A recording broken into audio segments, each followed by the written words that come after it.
God bless you, everybody. To the family, I just want to say my prayer for you is that God will allow you to grieve in waves, not that it would come crashing on you all at once like a tsunami, but in waves, gently touching your soul. That's the only thing that got me through my mother's death. It would come in waves so that I could focus and move on and get through it. And my prayer for you is that it comes in waves, because it's gonna come.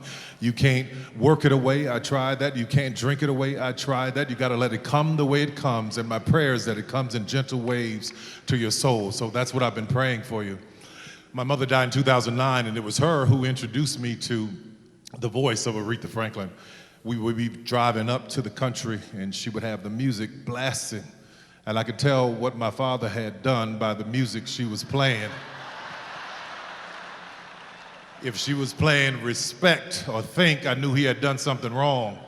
But if she was playing Dr. Feelgood, he might have done something right. So you can imagine my shock. Some 30 years later, I get a phone call, and this lady on the phone, she says, "Hi, this is Aretha Franklin." I say, "Er?" She said, I love Medea. I said, "Well, you know she's not real, right?" She said, "I don't care, I want to talk to her." I said, "Hello."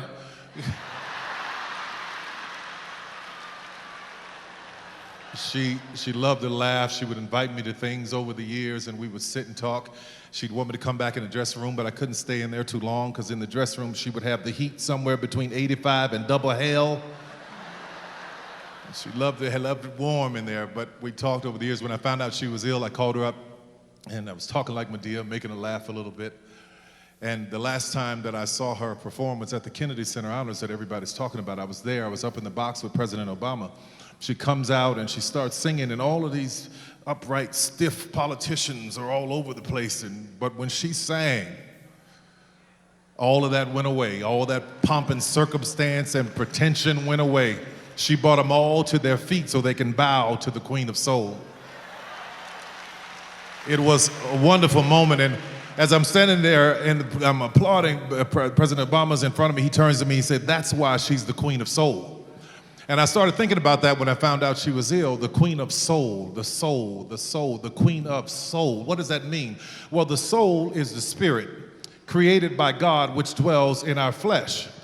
So if she is the Queen of Soul, what happened was, and we know that she was the Queen of Soul, what happened was every time she sang from her soul. She sang from this special place that was in her soul, be it gospel, be it jazz, be it blues, be it R&B. It was always from her soul, whatever the music genre was. But when Aretha sang gospel,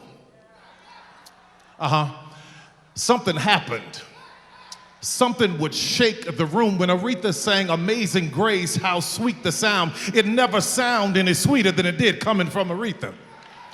When Aretha sang gospel, when she said, "Oh Mary, don't you weep, oh Martha, don't you moan," I believe that Mary went somewhere and dried her own eyes, and Martha went over and stopped moaning in the corner, because when Aretha sang gospel, what happened was she connected with the creator, with the created. So there she was calling on the name of Jesus. When Aretha sang gospel, something shifted, something happened in the atmosphere.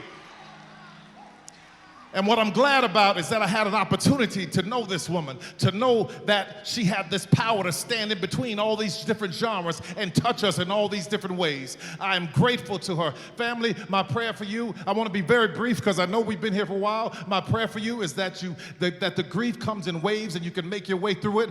And I'm so grateful to God that Aretha walked this earth. I'm grateful to God that we had the fortune to be on this planet at the same time as Aretha Franklin. So God bless you. Thank you for asking me to be here. Thank you for this moment. I love y'all so much. Take care.